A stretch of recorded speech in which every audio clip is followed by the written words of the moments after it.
You didn't bring me any souvenirs from the hotel, Mathew Dickerson. I didn't, I'm sorry. I don't actually take something from the mini bar or something. Well, no, mini bars don't have alcohol in them anymore. They're open fridges. Well, the places that we stay at, we can't afford it. Where was it where you stayed? I stayed at the Meriton Suites, so they had no mini bar at all, I'm sorry to say. I thought you would have stayed at the Four Seasons or something. No, the top floor of the Grand Hyatt or something, nothing like that. Oh, that's great up there, been there. No, I never have. I never had the budget to do that. I get in the lift and just go up to the Hecken, and I say, I'm sorry, I'm lost. I don't know where I am. Can you tell me where the basement is? And they go, poor bloody Russian. He's in the That was a Russian accent, was it? Well, I tried my best. Hey, we're getting in the Irana area. The recruitment today is attestation in Goulburn. The Irana is going to pick up 4 new policemen. That's good. So it's good, isn't it, to welcome them to them.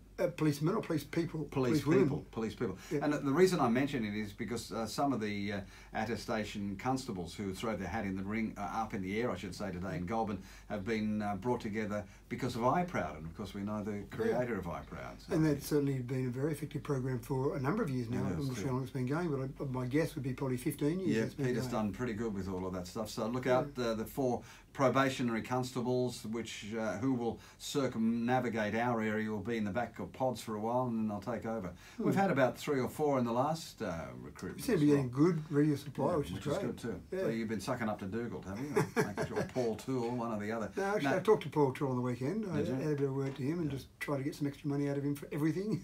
Is that the job of a mayor?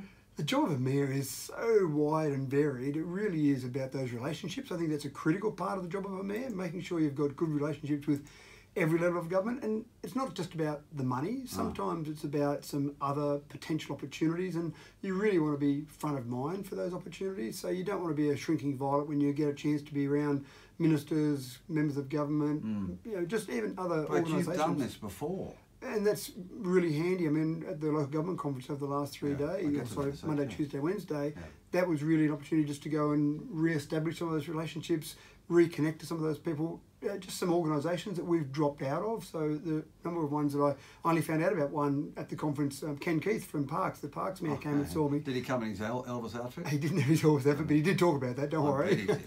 But he mentioned to me there was a Newell Highway Alliance that we were an active member of many years ago, which was basically just the towns and cities along the Newell Highway just to advocate for better services, better bridges, better roads on the Newell Highway. And he said, Matt, how come Dubbo has dropped out of the Newell Highway Alliance? I went, I didn't know we had. So don't worry, we'll get onto that, we'll join back into that. But it's just those things, it's all those little relationships that you just have to maintain. And they're easy to maintain, they're quite enjoyable, but they do actually, when you come to the point where you need one, you need to be able to pick up the phone and ring someone and say, I need a favour, what can you do here, what can you tell me? Yeah, but Matthew, if you haven't been at the table, they'll say, what the bloody hell do you want? I haven't exactly seen right. You got to fertilise a garden if you want the flowers to grow. How about that? I like it, I like it. If you'd like to talk to I'm you, going to steal that. You're going to, that's not the first time you've stolen stuff from me. Mathew Dickerson, you can call your man now, but be quick, 1300 66 1251. The conference talked about, I guess, money. It's always on the top, isn't it, Matthew? One thing that was satisfying is we had a few of our new councillors at the conference, and the very start of the conference, the first things they talked about, they said, right, now we know that most councils across the state are really struggling financially. Now we know that most councils are really unhappy about the rate pegging, the 0.7% rate pegging. So we know that code of conduct has been an issue in the past, so we're looking at things like that, and our councillors sitting around hearing all these things and going, oh wow, it's not just us, it's everywhere across the state. So a lot of those common themes were talked about, and it does give you some comfort when you've got problems and then you hear that other people have got the same problems.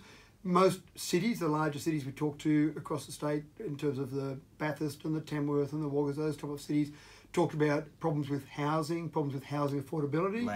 Land. It was probably, land didn't come up so much as how do we solve the housing problem. Now land is obviously one way to solve that housing problem.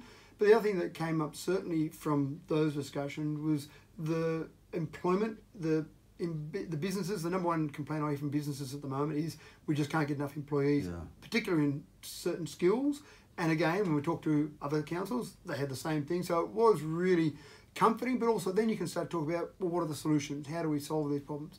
But other things, so Armidale, for example, Armidale is a RES, and a renewable energy zone, the same as the Dubbo local government areas. They've only just started their res. We've had a bit of experience with our res. We've already got a couple of solar farms, a wind farm. So the first thing Armid I said was, oh, how did you solve this problem? How did you go about this? And so, and that was a new mayor at Armid, so that was good. Are we going to be cut free? I talked to Keith Rhodes. That's how long we've been talking about this rate pegging thing. Are we going to be able to cut free with this to give councils a little bit of wriggle room in their rates? It doesn't seem that way, no. The discussions that were there from both the government, when we had government speakers, when we had opposition speakers, they both said that they still want to keep an eye on councils and maybe not trust us with the money. But the real issue there, and again, it sounds good when you say to the residents, rates are only going to go up by 0.7%. So that sounds fantastic. But when everything else is going up 2, 3, building expenses can go up 10 or 15% in a year, then it makes it hard to keep delivering the same level of services. So when people say, we want the services, but we don't want to pay for them, then most people say, well, I think that this community should make its own decision. Yeah, so the argument about rate pegging is really mute, isn't it? Well, it was in that room, but that was a biased room. So that was a room of 128 councillors who were saying this rate pegging is terrible. But if you had a room of all government ministers in there, they would probably say this rate pegging is fantastic. From a state government perspective, they like rate pegging because they are seen to be keeping an eye on the expenses of councils. Now, just keep in mind, so I should be fair here, IPART, which is independent of government. There are only three faceless faces in this. Well, that's the organisation that makes the decision. Where do they live? Where do they live? Yeah, who knows? Not in Dubbo. It's like Country Rugby League. Their headquarters is in Sydney. Yeah, that's right. So the government can overrule IPART. The government can. I doubt that they will, but the government may, and this is another opportunity that was discussed at the conference. The government may say, well, you're missing out. Maybe 2.5% might have been fair.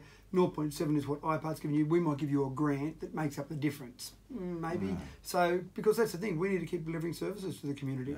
Yeah. Tell me, Mathew Dickerson, the time that's left, have we made up the difference in the amalgamation debt? We inherited debt. Well, I'm not certain of that. I'm not certain of debt that we inherited, and you're talking about Wellington, obviously. Sure. There. Just because I wasn't there the day after the amalgamation, we were given $10 million to amalgamate, weren't we? We were given a lot of money, and we were given a lot of money after that in terms of the things that community projects, if you like. Sure. So there was money there, and again, I've never sat down and looked at Wellington's books and analysed those because it hasn't been my job to do that. And now when I've come in 5 years later, there's not much point going back and looking at milk that was spilled. Well, indeed, have we looked at the KPMG report?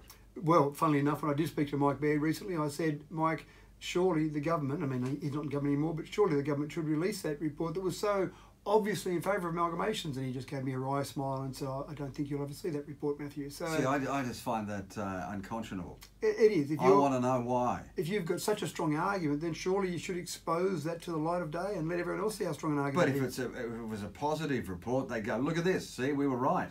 You would think so, wouldn't you? So that would be what I would call transparent government, Richard. So, and this government could still do that. They could still say, it's done now, it's over and done with. But by the way, here's a report just for your interest. Yeah. The chances of that happening are minimal, to say the least. So can I give a plug, sorry, in the time we've got left for tomorrow morning?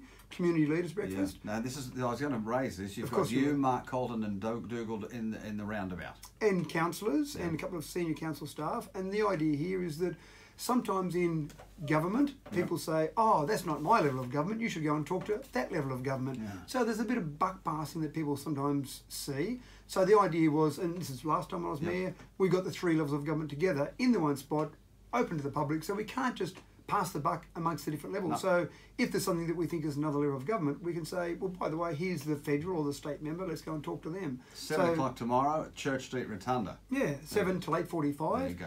And basically free breakfast on as well, but come along and you've got the three levels of government there to talk to, which doesn't happen anywhere else in Australia, so take advantage of it. And it's free. It's tomorrow morning at the Rotunda, Church Street Rotunda, 7 until 8:45 on tomorrow for the breakfast, and you can arrest and you can attest to the three levels. Thank you, Matthew. No problem. You may leave the room. Thank you.